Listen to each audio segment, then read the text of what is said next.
Twongeye kubaha ikaze abanywanyi bacu bakunzi bahera muri kwikana mu mpande z'isi ikaze muri ano makuru atugiye kubabwira amakuru ariko avuga ku isi muri kano kanya. Muri amakuru yacu turababwira amakuru y'intambara y'igihugu cy'igihugu cya Ukraine n'igihugu cy'Urusiya, ndetse muri amakuru turababwira amakuru avuga ku mugabane wa Buraya, turababwira amakuru avuga mu Bushinwa ndetse na Amerika, turababwira n'amakuru avuga ku mugabane wa Afurika. Kaze yose ni muri amakuru. Twongeye kubaha ikaze abanywanyi bakunzi bahera twibutsa kugira sabone abatarabikora canke subscribe bakoresha ururimi rw'icongereza. Kaze muri ano makuru. Amakuru yacu rero nkuko tubabwiye tugiye kuyahera ku ntambara iriko irahuza igihugu ca Ukraine n'igihugu c'Uburusiya. Intambara ikaba imeze amezi 6 hitanguye mu c'Uburusiya bwise special operation mu gihugu ca Ukraine, aho rero igihugu c'Uburusiya catanguje intambara mu gihugu ca Ukraine cagiriza igihugu ca Ukraine ko igihugu ca Ukraine cazanye ibigwanishije bibangamiye umutekano w'igihugu c'Uburusiya. Abandi rero iki gitero canke intambara Uburusiya bwatanguje ku gihugu ca bakaba babyise invasion, kuvuga ko Uburusiya bwashatse kunyaga ku gitugu igihugu ca Ukraine. Amakungu rero akaba yaravyamije gushika rero no munsi rero intambara nubwo ariko zikaba zibananya. Turabwira rero mu kanya uko vyifashe ku rubuga rw'intambara muri Ukraine. Kurubuga rw'intambara rero muri Ukraine nuko vyifashe nuko nyuma y'amezi 6 yose abuze ko umunsi umwe wonyene kugira akwire intambara Ukraine n'Uburusiya itanguye. Intambara ikaba yatanguye itariki 24 z'ukwezi kwa kabiri. Intambara zabandanirije no munsi mu karere ka Krematorsk ndetse no mu karere ka Mykolaiv ndetse no mu karere ka Kherson. Hatatu hose nuko hariko harabera imigwano ikomeye hagati y'igisirikare ca Ukraine n'igisirikare c'Uburusiya, ndetse biboneka ko ku ruhande rw'Uburusiya ubu bisa nuko batariko baratera intambwe cyane, aho rero biboneka ko baba bariko bararondera strategy zo kugira ngo batere intambwe. Nyuma yaho haheze hafi indwi zibiri bafatiye kano karere ka Kharkiv, biboneka rero ko igisirikare c'Uburusiya kitararengana kano karere ka Kharkiv, ndetse rero akarere ka Kherson biboneka ko ariko Uburusiya bushaka gukoresha kugira ngo bwamuke butere ibindi bisagara. Biboneka rero ko igisirikare naco ca Ukraine kiriko kiragerageza gusatira muri kano karere ka Kherson kugira ngo gikure ingabo z'Uburusiya zihari, ariko rero ku ruhande rwa Ukraine ntabwo biriko biroroha kuko ingabo z'Uburusiya zikiri muri kano karere ka Kherson, nubwo ingabo za Ukraine zivuga ngo zikaba zimaze gusambura ibirindiro byinshi muri kano karere ka Kherson. Igisirikare c'Uburusiya kirubaka cyubatseho, ariko rero ingabo z'Uburusiya nizo zikigenzura kano karere ka Kherson. Kuba rero ingabo z'Uburusiya zigenzura kano karere ka Kherson no bakoze kigenzura ikiyaya cyose ca Donbas, region muri sangi isanzwe kigizwe n'intara zine muzi: intara Mariupol n'intara ya Crimea ndetse na Luhansk na Donetsk Republican. Izi ntara zose zinera akaba arizo zigize kano karere ka Donbas region muri kino gihe gasanzwe agenzurwa n'Uburusiya. Ikindi gitero gikurikira rero cabereye muri kano karere ka Krematorsk nkuko tubabwiye, akaba rero hari ingabo z'Uburusiya zateye amamisile menshi cyane gose zitera ziri muri kano karere, ndetse aho zateye mu karere ka Kharkiv, aho bivuga rero ko ngo amazu y'abanyagihugu atari make yasambutse. Ingabo z'Uburusiya zo zikavuga ko zatagetinga amadepo y'ibigwanisho by'igisirikare ca Ukraine byavuye mu bihugu by'uburengerazuba byari muri kano karere. Tukivuga rero nyene ivyo makuru rero, ikindi gitero kandi kikaba cakozwe mu karere ka Mykolaiv, naho nyene hakaba harashwe n'indege za gisirikare z'Uburusiya, naho nyene ho Uburusiya buvuga ko n'ubundi bwatagetinga amadepo y'ibigwanisha hari ndetse ngo n'amasenari basanzwe bari muri kano karere. Iyindi migwano rero ikaba yakomereje hari chaki depo cha nuclear power plant cha Zaporizhzhia nuclear power plant, aho rero amakungu n'ubu aguma yiyamiriza ndetse ku rugero rukomeye cyane gose, ndetse na Nations Unies ikaba isaba ko iyi migwano yose yohagarara burundu iriko irabera muri kano karere karimwo kino kigega cha nuclear power plant cha Zaporizhzhia, aho rero bavuga ko hamwe cyo sambuka byo coteza ibyago bikomeye cyane gose ku isi itarigera ibona mu myaka irenga 50 iheze, aho ikindi kigega nyuma y'imyaka 50 iheze cyasambukiye mu burengerazuba bw'Ubuyapani. Ikigega kikaba carimo coco nikira nkeye, ariko rero kikaba carateye ibyago bikomeye cyane ku isi. Rero n'ubu akaba bavuga ko kino kigega naco cyane kirere cyo muri Ukraine gisanzwe kibitsumara bwicane gose bwa nikire cyo sambuka ko coteza ibyago bikomeye cyane ku bihugu by'Uburayi. Bakaba bahamagarira yaba Abarusiya yaba abasirikare ba Ukraine kutongera gutera muri kano karere, ariko rero igisirikare ca Ukraine kiguma gitera amaroketi muri kano karere, na cyane ko kino ice canyazwe Uburusiya canyazwe igihugu ca Ukraine, kandi rero abasirikare benshi cyane gose Uburusiya bakaba hari abivuga ko hari amazingutwe n'amakamyo menshi y'abasirikare b'Abarusiya ndetse rero kandi bakaba baza bararasa bakoresheje amaburinde yabo barasa mu birindiro vy'ingabo za Ukraine. Ingabo za Ukraine rero nazo zigaca zisubiza rero ari byo bituma amamisire n'amaroketi agwa muri kano karere karimo kino kigaca nuclear power plant, aho rero ndetse amaroketi amaze konona ibice mwe bigize kino kigaca nuclear power plant. Rero bakaba Uburusiya bwagiriza Ukraine ko ariyo iri kuratera muri kino kiga, ariko rero Ukraine nayo ikagiriza Uburusiya ko ariko buriko buratera kino kiga. Perezida Zelensky amesha ko ngo Ukraine ngo Uburusiya buriko buragira ibyo bita blackmail ku makungu, ngo bubeshira Ukraine ko ariyo iri kwirakora ibintu bitero muri kano karere, ngo ariko rero Uburusiya ubwabwo buriko burabikora ngo kandi Uburusiya bubikora bwinyegeje hano kugira kubera abuzi ko bibujijwe kurasira hano hantu ngo kugira bubeshere ko igihugu cy'Uburusiya arico igihugu cya Ukraine na kumwe tunga arico cateye hano muri kano karere. Rero aho rero amakungu abandanya yiyamiza bino bikorwa biriko berebera muri kano karere karimo kino kigiga ca nuclear power plant ca Zaporizhzhia, aho rero abahinga ba Nations Unies bo mu mugwi Watchdog bamaze gusaba kuza kugendera kino giga. Uburusiya rero bukaba bwamenyesheje ko ata kibazo bufise ko abahinga bashobora kuza, na Ukraine ndetse kavuze ko ata kibazo nayo ifise ko bashobora kuza kugira amatohoza kugira ngo barabe uwo yaba Ukraine cyangwa Uburusiya uwo yarakoze amakosa yo mu ntambara akaba yararashe kuri kino giga. Turabandanya n'amakuru yacu.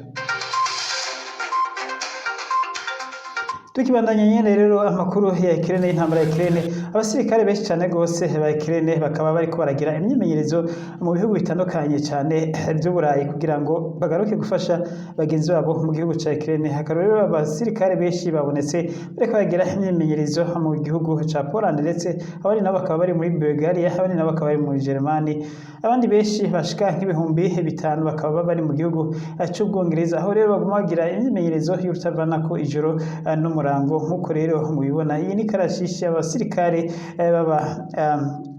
b'abanya Ukraine bariko baragira imyimenyerezo ya gisirikare kugira ngo bagende gutabara ku rugamba mu gihugu ca Ukraine. Raba uko vyifashe aho bariko baragira imyimenyerezo, aho rero imyimenyerezo biboneka ko bayikomeye cyane gose bitegurira urugamba rukomeye cyane gose rubahanze amaso mu gihugu ca Ukraine. Magdalena, low.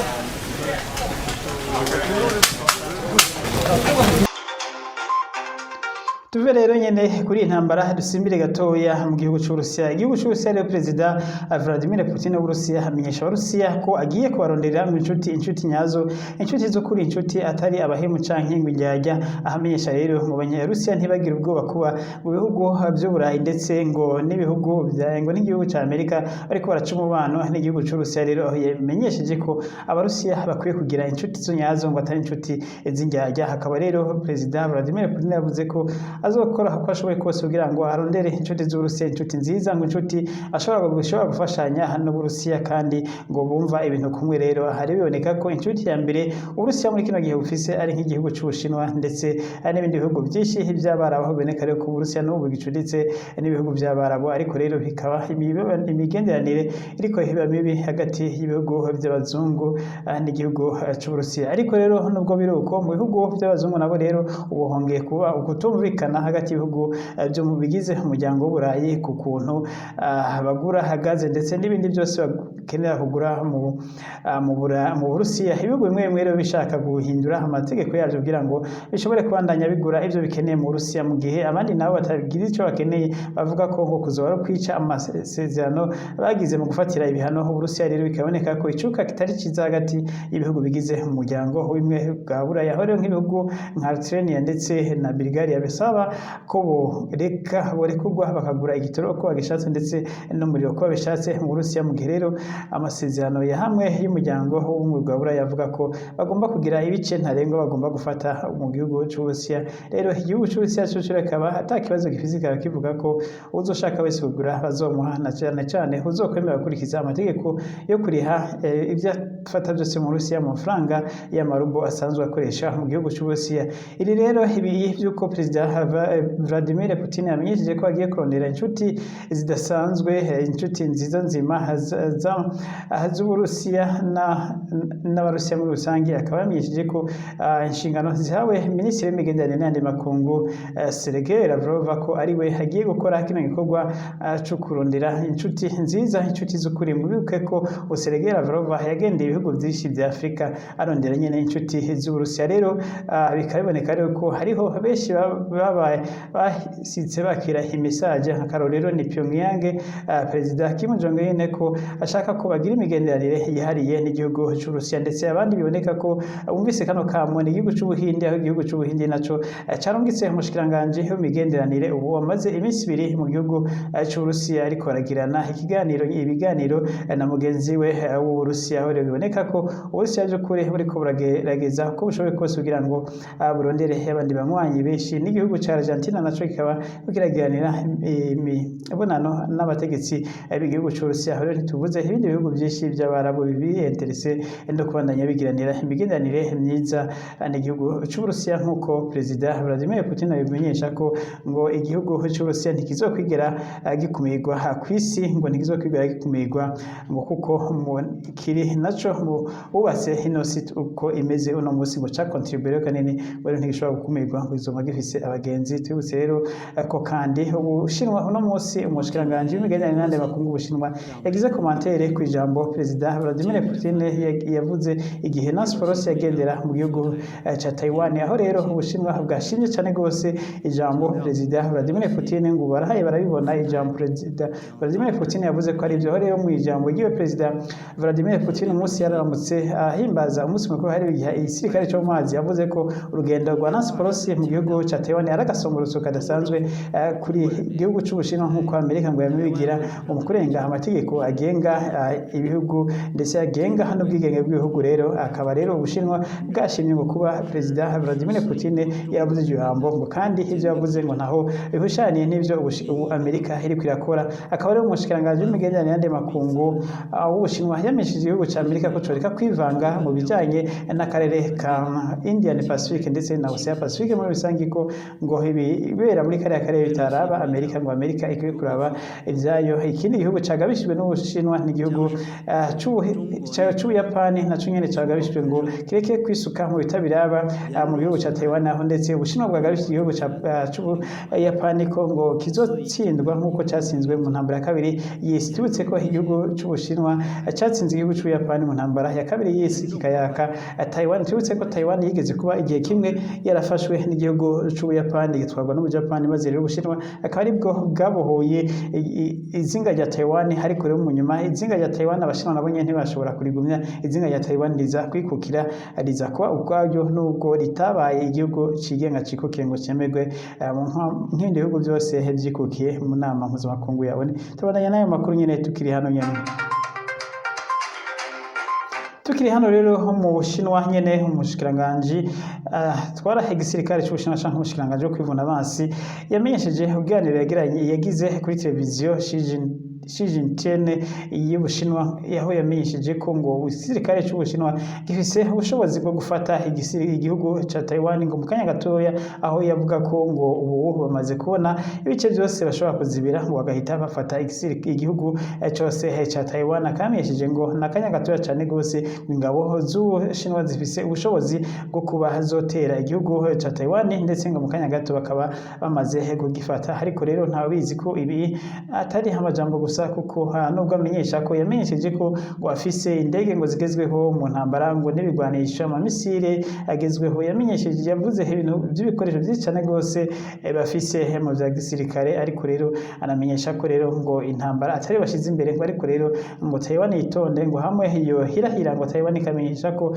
igomba kwikukira ngo nta nkeka igisirikare cy'Ubushinwa ngo cyo hita gifata ico kibazo mu ntoke zaco, ubwo nyene vuba ngo kikaka ibigwanisho abasirikare bose bari ku butaka bwa Taiwan, kuko mu gihugu cy'Ubushinwa ukizoguma kigenzura igihugu ca Taiwan, nk'uko ngo itegeko ryitwa One China One Principles isanzwe riri. Ngo rero nta kigomba guhinduka ko ngo nta numwe wari wese kuri isi afise ubushobozi bwo guhindura iryo tegeko, ngo atari Ubushinwa bwawe bwonyene buhindura iryo tegeko, ngo ntabwo ari Taiwan, ngo ntabwo ari Amerika, ngo ntabwo ari n'ikindi gihugu cyose. Ibi byavuzwe n'umushikiranganje wo kwivuna abansi w'igihugu cy'Ubushinwa aho yari muri kino kiganiro kuri televiziyo nkuru y'igihugu aho yamenyesha rero ko yanamenyesheje ko imyimenyerezo ya gisirikare ibandanya kandi igiye gukomeza mu gihe cyose ngo Amerika izoba iriko iragerageza kuvogera ubutaka bwose bw'Ubushinwa ngo imyimenyerezo ya gisirikare izobandanya ngo ivyerekana ukwitegura no kuba bari tayari kuba bashobora gukora igitero igihe cyose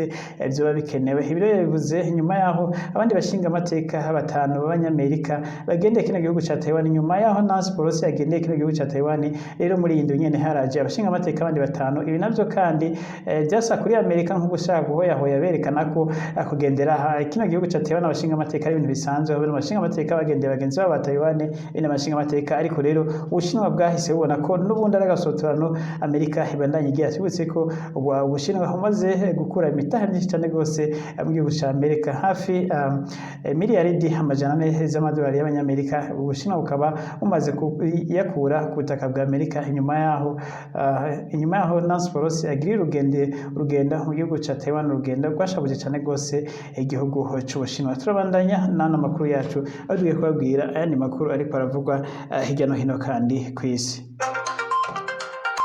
Turabandanya n'ano makuru yacu rero tubandanize mu gihugu ca Sri Lanka. Mu gihugu ca Sri Lanka rero ubwato bw'Ubushinwa, ubwato bukomeye cyane gose bufise amasatelite manini cyane gose akomeye, ndetse amasatelite akorana n'ibigendajuru byose by'Ubushinwa biri mu kirere, biri mu isanzure. Aho rero buno bwato ari ubwato buhambaye cyane gose, ubwato bunini cyane gose bw'igisirikare bukora ivyo bitanga ubushakashatsi, ariko rero buno bwato bukaba ubundi ruhande bukoreshwa n'iperereza ry'igihugu c'Ubushinwa. Ubwato rero bita Yuan Weng bukaba bwashitse ku kivuko ca Sri Lanka, aho rero bino igihugu c'Ubuhindi ndetse na Amerika bari bavyamije cyane gose ko buno bwato butari bugomba kwemererwa gushika muri kino gihugu rero. Ariko rero mubibutse ko igihugu ca Sri Lanka kimaze imisi mu njyane za politike, ndetse aho ubukene bucugarije ku rugero runini cyane gose rero, kandi kikaba citeze ko Ubushinwa aribwo bushobora gufasha kino gihugu ko cova mu madeni gifise y'umurengera, ndetse kikaba kicoronka n'inguzanyo zivuye mu gihugu c'Ubushinwa. Rero Ubushinwa rero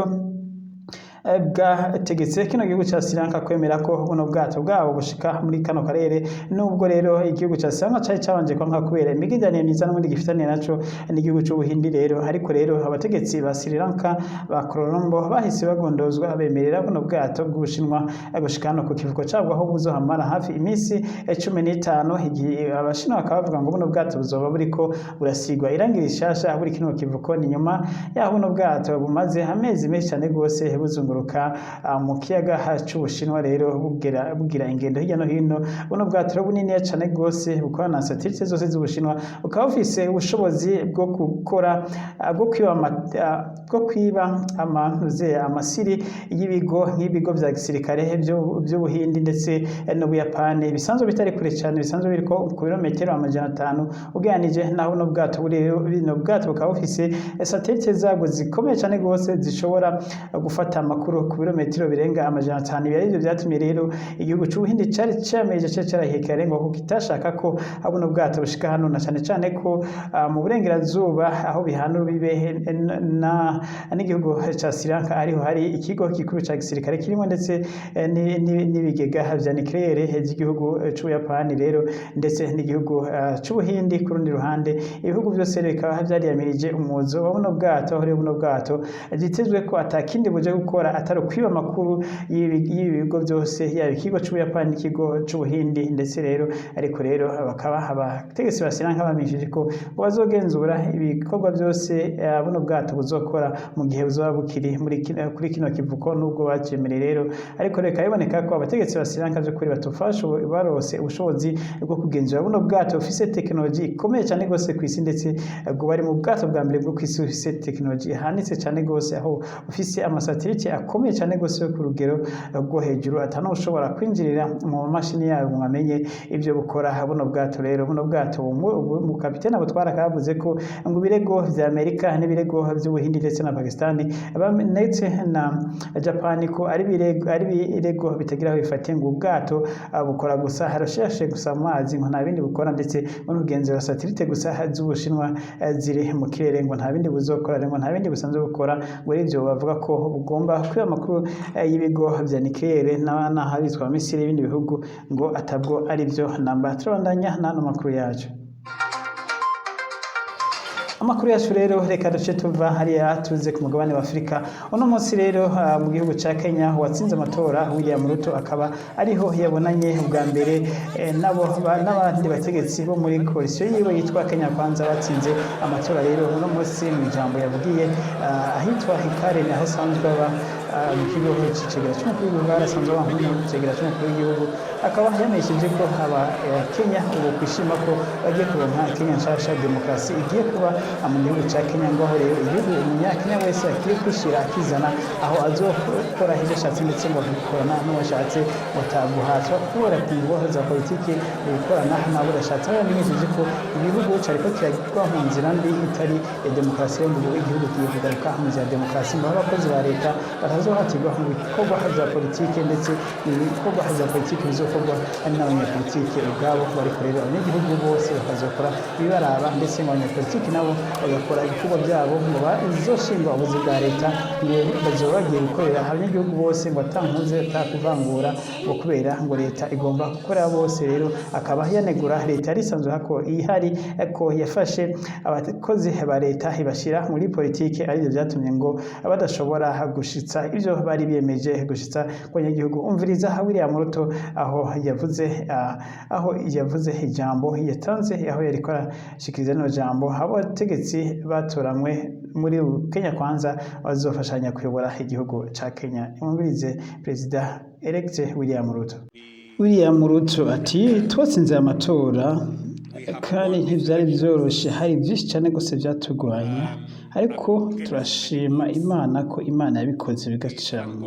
Uyu munsi turabanyakenya bishimye banezerewe cyane dufise amatora vy'ukuri akomeye cyane gose guhiganwa gukomeye ariko ndashimira mwese abanywanyi bacu mwitanze mugashitsa imigambi ku banyagihugu kandi mu gishingo c'umugwi wose wa Kenya Kwanza ndabashimiye cyane ndashima umugwi wose witanze turabashimiye kandi tongera tunabakeza kuba mwaratubwirije kuri intsinzi aha uyu munsi.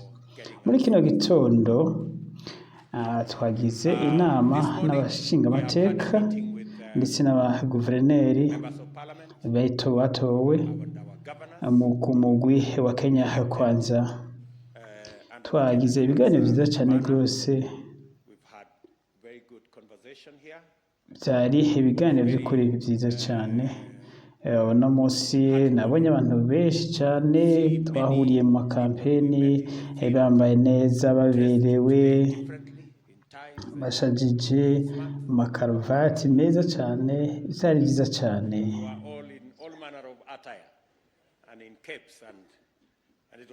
Ubu rero dushatse kugarukana imyambaro yacu dusubire twambare neza nkuko twambara kugira ngo dutangure akazi kacu ko gutwara igihugu.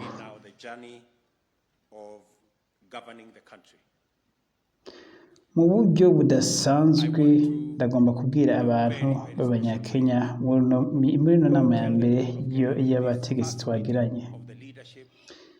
Kenya Kwanza, umugwi wa Kenya Kwanza, umunyakenya wese nagende ku kazi kiwiwe nta kintu na kimwe kindi cyo kubuza kugenda ku kazi kuko ubu tugiye kuba mu gihugu kitagiramwo akarenganyo ibyo kurenganya umuntu bitagiye kuba muri leta yacu. Umuntu wese ndabahaye icyizere abanyakenya muri rusange ko ubutegetsi bwacu ata kintu na kimwe buzokora mu bijanye no kubeshyera abantu no gutera ubwoba abantu ngo kubera udashingo ntushobora kuvugana n'uriya canke n'uyu kubera mudasangiye ivyumviro vya politike. Ngo ndababwiye abanyagihugu ba Kenya ko barose demokarasi yabo igarutse mu minwe yabo, ngo umuntu uwo ari we wese afise uburenganzira bwo kuganira n'uwashaka yaba uwo badasangiye umugambwe canke badasangiye ivyumviro vya politiki, kandi nta n'umwe azogucira urubanza canke azoguhana kubera wakoze ivyo. Ngo tugiye kuba mu gihugu ca demokarasi ngo kandi nuko igihugu cacu kigomba kuba. Ngo kuri twebwe twahawe akazi twatsinze amatora ngo mu bice byose bya politike mu mpande zose ngo abatsinzwe muri Kenya Kwanza mu rwa Kenya Kwanza ngo nagomba ndababwire kuva muri ino ntango ya mbere tukiri hano ngo ku bubasha n'ubushobozi twahawe bwo kuyobora igihugu ngo ku mpande zose zitandukanye ngo ubu ubutegetsi duhawe ngo twashizwe ko ngo bwaduhaye ubushobozi buniniya cyane ariko rero ngo ndababwire ko iyo uhawe ubushobozi ngo haza n'ibyo kuba responsable ngo kandi iyo haje responsable ngo haza no guharurwa ko ibyo wakoze ngo nubwo turiko turishimira intsinzi yacu ko twatsinze ngo ibyo baduhaye n'ibyo baduhaye ubushobozi n'ububasha ngo ariko rero baduhaye no kuba abazoharurwa ku byo bazokora kandi ngo abanyagihugu ba Kenya batwiteze ko kuduharura no kudukurikirana ibyo tuzoba turiko turakora rero ni byiza ko tuzokora ibyo bishimwa n'abanyagihugu ba Kenya ngo rero ko igihe twishima turyoherwa ngo tugomba gukora neza ku buryo ngo tuzoshitsa ibyo twemereye abanyagihugu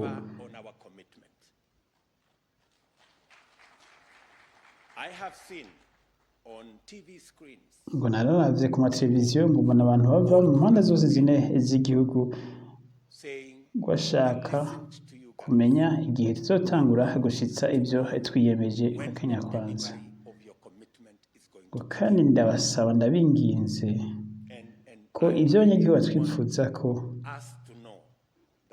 ari byinshi ngo nta mwanya dufise wo gutakaza umwanya ngo ndabasabye mwese ndabinginze ngo kugira ngo mushire amaboko hamwe mutangure gukora ngo nitwaheza gukora processus bisabwa n'amategeko kugira ngo dushikire ibiro byacu ngo duhite dutangura gukorera abanyakenya ngo igihugu cya Kenya congere igisubire kubandanya ubuzima bwacu ngo mwese abanyapolitike muze hamwe abo muri Kenya Kwanza n'abatari muri Kenya Kwanza abanyapolitike bose abarida mu gihugu cyose muze dushira amaboko hamwe twubake igihugu cyacu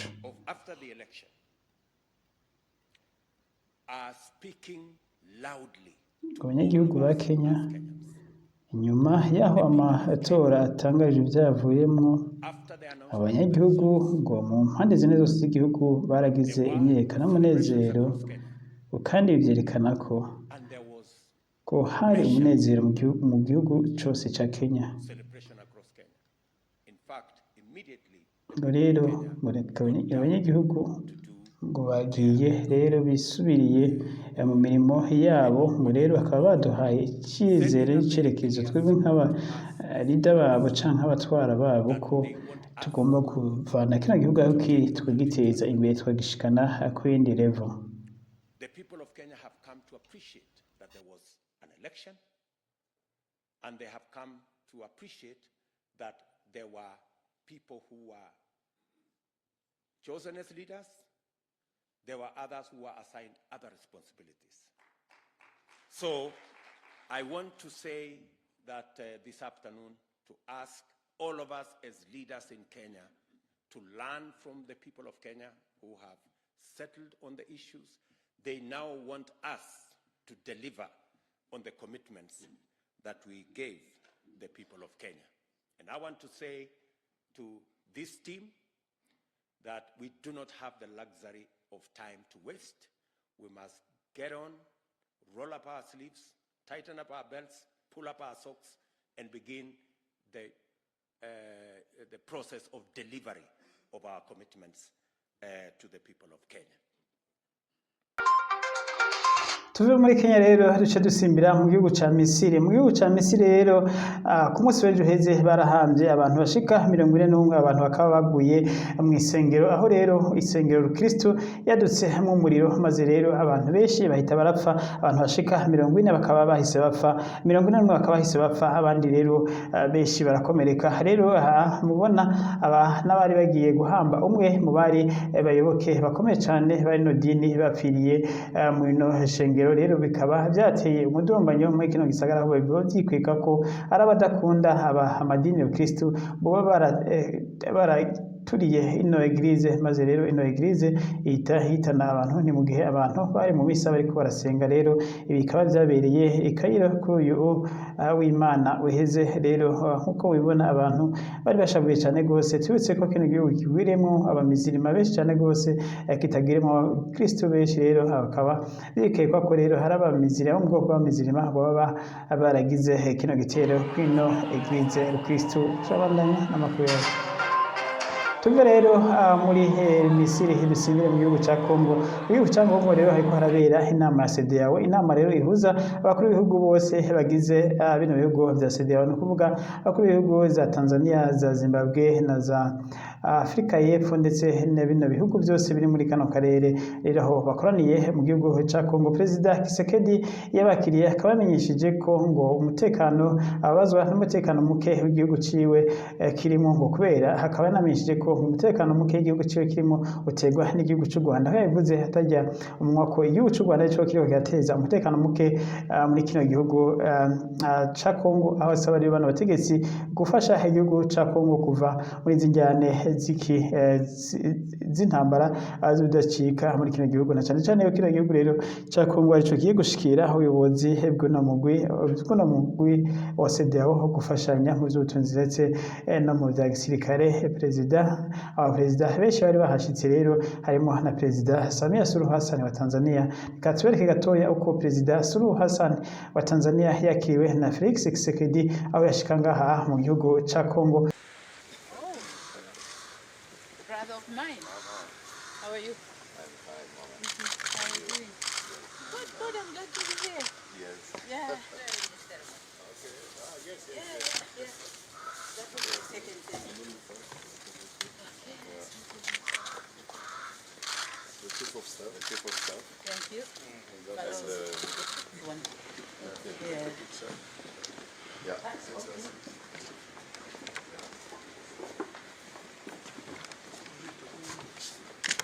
Okay. Thank you. Ikigwa rya Perezida Samia Suluhu Hassan mu gihugu ca Kongo ariho turangirije hano makuru yacu. Rero mwakoze mwese bayakurikiye, usabwira sabone cyangwa subscribe ndetse na sharing na comment kugira ngo mukomeze kudutera intege. Imana shikare kubazigama mu byanyu no mu banyu, mugire aho muba mwubahwe na huta mu yandi makuru yacu yo hanyuma.